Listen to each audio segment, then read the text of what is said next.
Welcome back to the Think Bigger Real Estate Show. Today, I have a special surprise for you. His name is Scott Miller. He's a former Chief Marketing Officer of FranklinCovey. Ladies and gentlemen, it's going to be a fantastic episode. Let me tell you what we're going to cover. We're going to talk about taking your marketing mess and turning it into branding success. Okay, so before I do that, let me remind you that inside of the Think Bigger Real Estate group on Facebook, we go deeper on these topics. Rather than just listening, you're going to become part of the conversation. We're going to engage with you, and we're going to help you take your marketing to the next level. Back to today's guest, Scott Miller. Such a pleasure to have you here. Thanks for being here, my friend. Brandon, man, thanks for the platform. I love your energy. I'm looking forward to the conversation. Good. Boy, I tell you what, I felt your energy from the second you got on, and super fun to be around people that operate at that level. So obviously you have a really cool background in the sense that you were the youngest licensed real estate agent in Central Florida many moons ago. I don't want to date you. 30 something. Yeah, 30 something years ago. Yeah. So you understand both the opportunity as well as the challenge of being a real estate agent when there are tons of marketing opportunities. You then obviously scaled kind of in a different direction, became the Chief Marketing Officer of FranklinCovey. Right. And now you serve that organization, continued writing books. You run their podcast. Tell us the name of your podcast. Yeah, it's called On Leadership with Scott Miller. It is the world's largest weekly leadership podcast. Hits about 8 million each week around the world. Well, it's like you, I interview, celebrities, thought leaders, book authors, CEOs, different guests every week.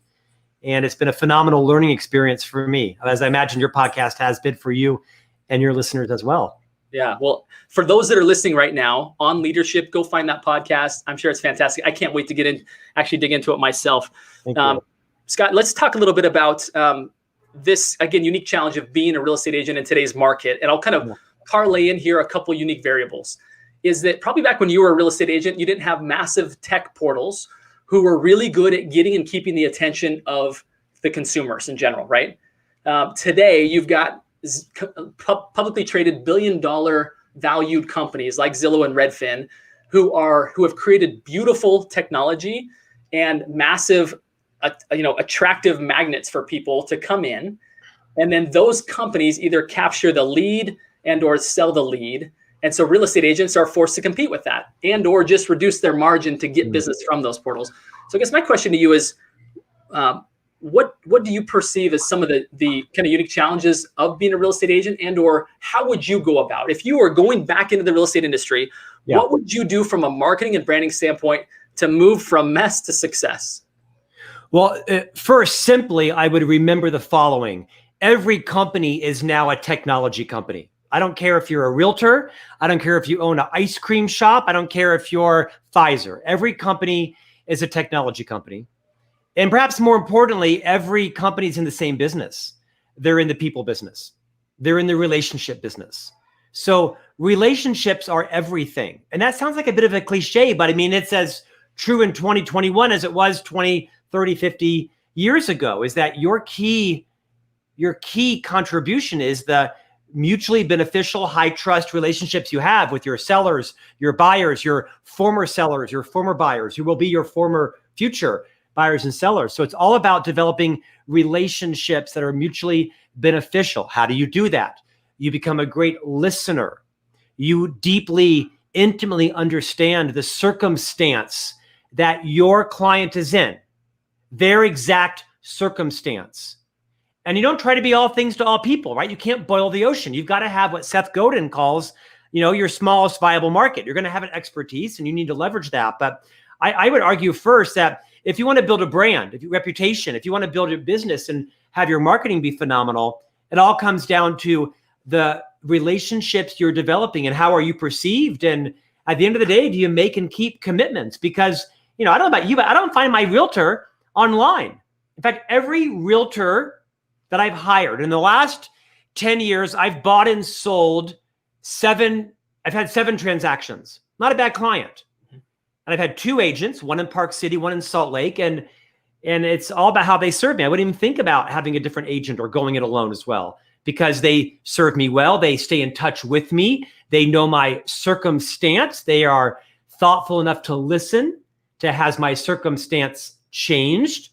And those are just some good marketing principles, whether you're a real estate agent or whether you're a pharmacist. Yeah, I love that concept. So oftentimes I see real estate agents laboring over how am I going to position this in my marketing? And it's always about their awards, the initials behind their name, the homes that they've sold. And what I hear you saying is that it's a different approach of like, rather than looking at yourself from the other side of the table, look at the client from your side of the table, right? Look at like, what are their concerns? What are their needs? What truly are they struggling with? And in that question, you'll solve many of your marketing and branding problems. Is that what I'm hearing you say? I think it's partially right. The answer is yes. As you were talking, I was thinking about the roles that my different agents have played. I think the best real estate agent, and I've been on both sides. I mean, 7 transactions, right, in 10 years, not too shabby as a client. I've bought and sold, and I've been an agent in a previous life. Mm-hmm. At the end of the day, I honestly don't care how great your brochure is. I don't care how, what I care about is, how do you treat me? How well do you listen? What is your service like? Here's a great example, right? My agent that sold my home 6 months ago, in a multi-million-dollar home, we bought a home. I will buy my next home through her because she knows my issues. She knows my desires. She knows my personality. She knows when I'm being a bit impetuous or when I'm, being too methodical. She invited me to a concert a few nights ago with my wife. We can't go, but she stays in touch with us. I know she's in sales. I get that. I'm in sales as well too, but I know her intention. Her intention is to serve me well. And when she serves me well, she'll make a ton of money. And she does. She's the top agent in this zip code in Salt Lake City. But it's really about developing the habits of listening, because most of us listen with the intent to respond, not with the intent to understand. Now your listeners might be thinking, wait, this was a podcast on marketing. Yeah, marketing yourself, marketing your brand. As an agent, you need to become an expert listener. And it's kind of counterintuitive because as salespeople, we're taught to always be in selling mode, influence mode, convincing mode. But those skills all don't work well all the time. You've got to be able to balance how much are you listening with how much are you speaking, and be able to have a real straight talk conversation with your client on the buyer side or the seller side. I mean, again, it all comes down to, does your buyer and seller perceive you as being trustworthy? I bet you if you were to ask all of your listeners today, raise your hand if you're trustworthy, every hand would go up. The fact of the matter is, you know what? You don't decide if you're trustworthy. The other person decides, are you trustworthy? Based on how you have made and kept commitments, based on whether or not you have declared your intent and you're in it for them or you're in it for yourself. Most savvy buyers and sellers can tell you when you're just trying to close a sale. I have had a very fortunate experience with great agents because they have my best interest in mind, not theirs. If it sells, it sells. They don't try to ever force a sale. That's not right for me. And as a matter of fact, they sold and bought 4 properties for me, right? Because they served me well. They listened to my needs well. They listened to my fears about my mortgage, or my rate, or my down payment, or the size or expansion. And they were, what separated them from others, I think, is they were in it for the long haul. They were in it for the long-term relationship. And as a result, one led 4 transactions and one has led 3 for me. That's a good client to have. It almost, unlike my interior designer, who I will fire in the next 3 weeks because I never hear from them. They never call me. I have to chase them. They don't care about me. And I will be firing my interior designer, who I've spent high 6 figures with, because they're the opposite of what my agents have done. Wow. What I hear you saying is that we probably spend too much time working on our brochures, working on how we maybe appear in the virtual world, and maybe too little time listening to our customers and being the branding, being the marketing, that the way that we serve our clients is the real marketing. It's not what you say online. It's not how you position your headshot and your website, but it's about where the rubber meets the road is how do you take care of relationships? Amen. I don't care that Sotheby's is connected to the Dubai Times and the Wall Street. I get it. Whatever. I get it. All the impressions. At the end of the day, what is your network like? How are you at building relationships? Can I tell you, the last 4 transactions were all from someone my agent knew. Either she had a great relationship with another broker in the same agency. It was all people they knew. None of it was from the LA Times or the New York Times or the Wall Street Journal or this site and all that. I get it. But you know what? No one flew in from Dubai and bought my home. It was someone 2 cities over, right? And the home that I bought a home 2 streets over. And because my agent knew the owner. Now, it isn't the case in every market, I know, but I do believe that's what's more important than anything else you're doing, your algorithms, your volume, is the relationships in your service. Because you know what? I will be recommending Liz Slager to anybody who wants to buy a home or sell a home in Salt Lake City, because she's done us right. Sounds like I need to have Liz on the show. Liz. And it's more than that. Yeah. Yes, I need a great brochure. Yes, I need Twilight photography. Yes, I need to be on Zillow. Yes, I need to be in the Wall Street Journal. Yes. But all that, quite frankly, none of that's how I have sold or bought any of my last 7 transactions. And again, the tactical of that is that Liz asks good questions, listens, perceives what may be needed, and then has built a powerful network. She doesn't just do that with you. She does it with other homeowners. She does it with other brokers. She does it with other lenders, to where when you need something, she's already pre-established those relationships to where now that trust is transferred, right? Absolutely. Right. She walks me through, right, Scott? I think we got to use, this photography, of course, with Sotheby's, for example, that I think they have to use their own in-house. And she would just give me recommendations on mortgage brokers and lenders and rate and this and that. And by the way, we have nothing in common. We're from a different generation. We have very different backgrounds. It isn't like we clicked interpersonally. She's lovely, but we're not best friends. I grew to trust her because she had my wife's and my best interest at heart. She paid the price to learn our boys and our boys' needs and their ages and their desires. And it all came down to relationships. Accessibility. I'll tell you something else is, when an agent comes in and tells me they have 17 listings, I think, you don't need 18. You don't need 18 listings. A lot of, I think, agents think about volume. I know you got to have listings to get clients. I understand it's a numbers game at some point, but you know what? It's why I'm firing my interior designer, because he has too many clients. Mm-hmm.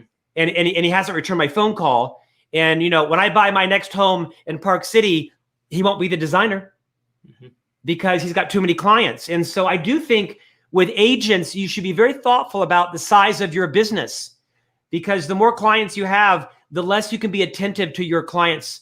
And I don't know, would you rather have 1 sale with me or 4 sales with me over the next 5 years? Because I think what happens, Justin, is people try to boil the ocean, right? They think about their total addressable market. When I think you ought to be thinking about your smallest viable market. What is the fewest number of clients I can have to meet my goals, to crush it with them and earn their return business and earn their most valuable gift they can give me, which is their reputation. Is that when someone wants to sell their home, they say, oh my gosh, you got to call Liz Slager. I mean, that's what you're doing. You're not just selling my home. You're selling my 5 friends' homes that are going to come up and ask, Scott Miller, who should I use? Well, you speak about something that I'm really passionate about, Scott, which is this concept of a value proposition. It used to be, I feel like, heavy on the personal relationship side, right? Where people would lead with that. If you're my friend, you're going to get my business. Mm-hmm. And I feel like people have woken up to the fact that there's a lot of options now. And the fact that when it comes to somebody's wealth, the home is a big part of that for most people, a really big part of that. Definitely. And for you to choose simply based on who you like, as opposed to who brings you real value. Now, I'm not saying that personal relationship doesn't also play in, right? You've now built a personal relationship with Liz, but it started off with high business value of actually making a difference in your transaction, in your life from a business standpoint, right? Actually being different and better matters. And it's not just about being friendly. Yes, the friendly and then the relationship develops over time, but it began with like raw value, right? Yeah, it's the difference between, competence and character. You have to have both, you can be my friend, but if you don't have the competence to maximize my value, to quote you, which is right, in my, the biggest area of my net worth, which is my home, then I'm not going to go with you. I mean, I mentioned Liz, and I didn't come on today thinking I would even mention her name. It just happened, and I'm happy to throw her some props. But, Liz brought both character and competence. She brought relationships that weren't just cocktail party relationships. Mm-hmm. She's paid the price to know who's in transition, who's downsizing, who's moving in, who's moving out, what's happening. And she's like basically running, Salt Lake City as a chessboard, because she knows who's going where, and she knows when to keep confidences and when to disclose and when to share and when not. She's trustworthy because she has behaved herself into that reputation with me. I don't think I don't know that she's the smartest. I don't know that she's the kindest. I don't know that maybe she is. I don't know that she's the best at math in her head. But what she does is she makes and keeps commitments. And this is marketing the old-fashioned way. I mean, I was the chief marketing officer of a global public company. I can talk about SEO, marketing automation, Google Analytics. Take me there. I'm happy to talk about it. At the end of the day, I don't care what business you're in. Your brand is your reputation. And your reputation is merely a collection of all the decisions you make. Your reputation is simply commitments made and kept, or commitments made and not kept, or no commitments made, and therefore no commitments kept. And I think it's important as a real estate professional, you be very judicious about what commitments you make. And when you do, make sure you keep them. I had an epiphany that really goes down this path recently. Interesting that I believe our society's kind of moved in a direction where the less commitments, the better, right? Whether it be from a career standpoint, whether it be from a real estate standpoint, whether it be from a relationship standpoint, it's perceived that the fewer the commitments, the more free you are, and therefore the more free you are, the more happy you are. Yes. I look back at my life, and every area of my life, right? Body, mind, heart, spirit, enterprise, all those areas, I only found success and ultimately I'm on the path to significance in each of those areas because I made a commitment. Right now I'm doing what's called the 75 Hard program, which is a physical fitness, really a mental fitness program. And it's freaking hard. And it's a commitment. And I pushed it off, had friends saying, you should do it. And I am so much happier and so much more free from my sugar addiction than ever before because I made a commitment. And I love what you said there, Scott, is that it's really comes down to making and keeping commitments. At the end of the day, that's how reputation's built. That's what marketing and branding is all about. That's how relationships are. It's true. And kind of to wrap that around, it's also just your customer service. I mean, at the end of the day, you can have a 5-page brochure and the biggest Twitter account in Dallas.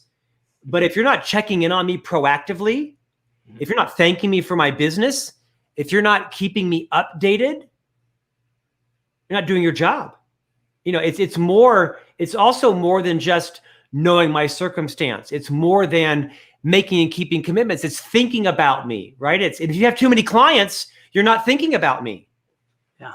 And I think it's a risk that agents get in. They get in this volume game. I'm good friends with Jay Papasan from, Keller Williams. He co-wrote The One Thing. And so I know the business fairly well. I've been on his podcast.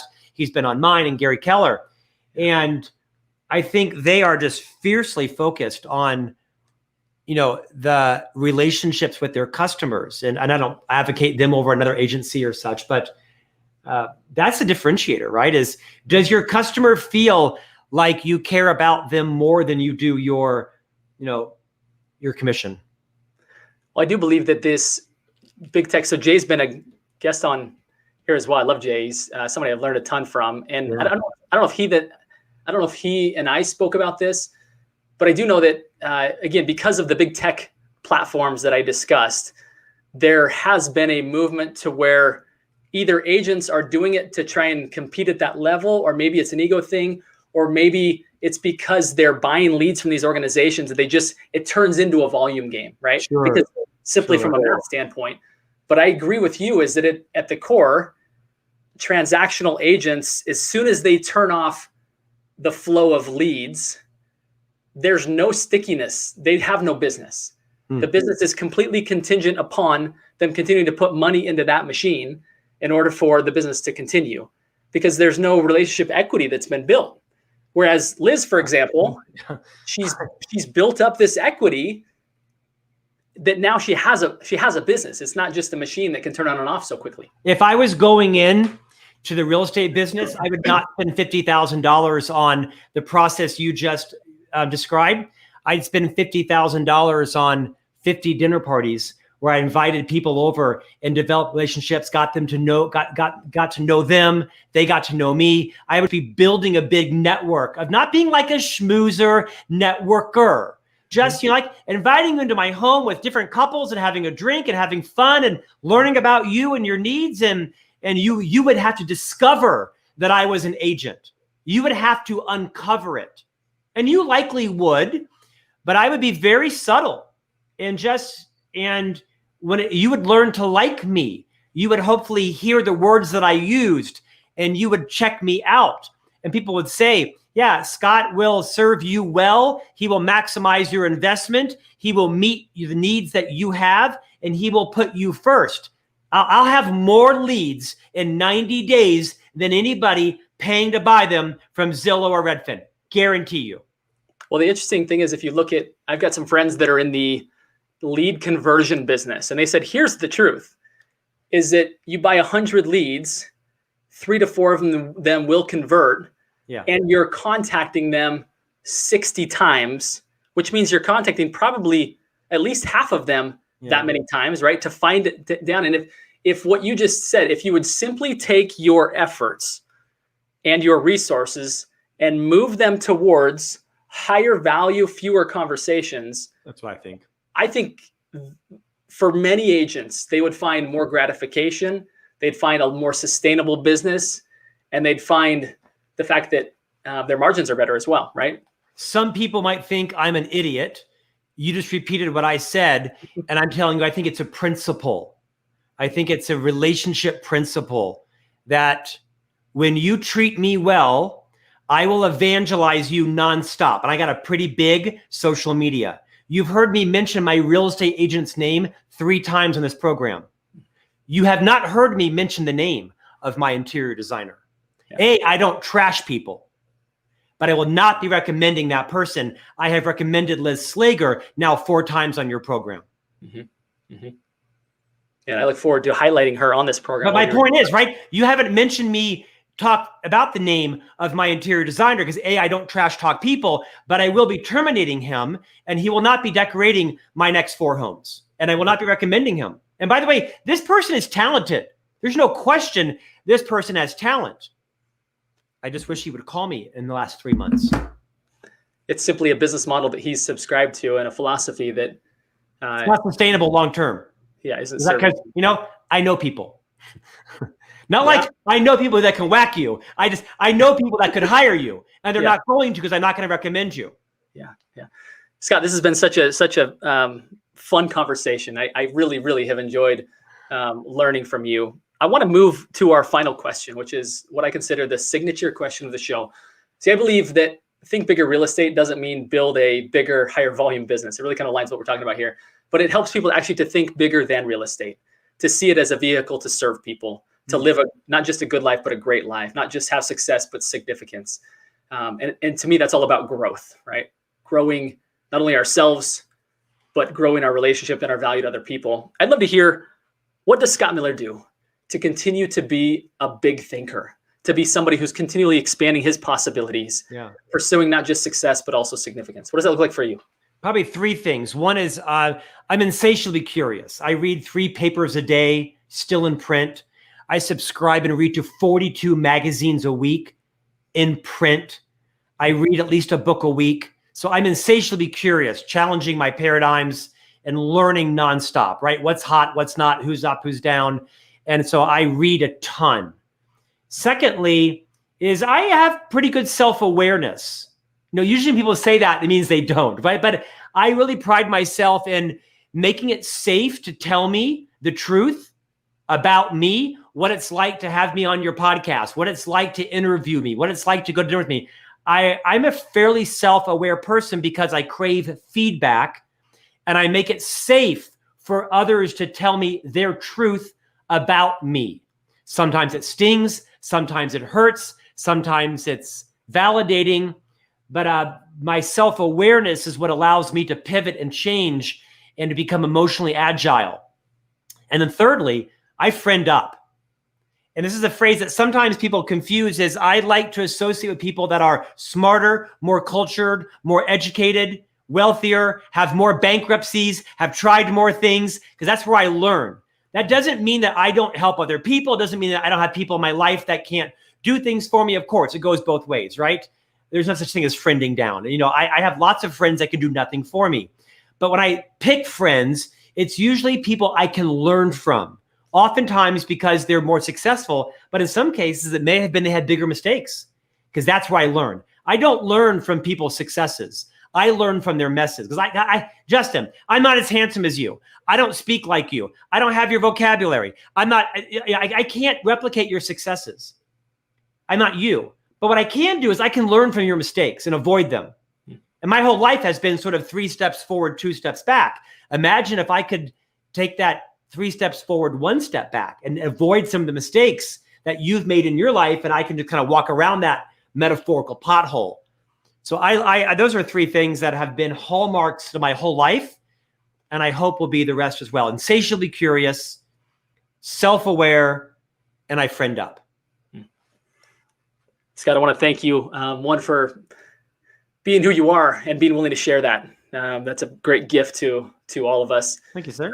I look forward to continuing to collaborate, stay in contact. It's been a total pleasure. I hope to continue to earn that opportunity. If you need a real estate agent, I got one for you in Salt Lake. If you need an interior designer, you're on your own. Yeah. Fair enough.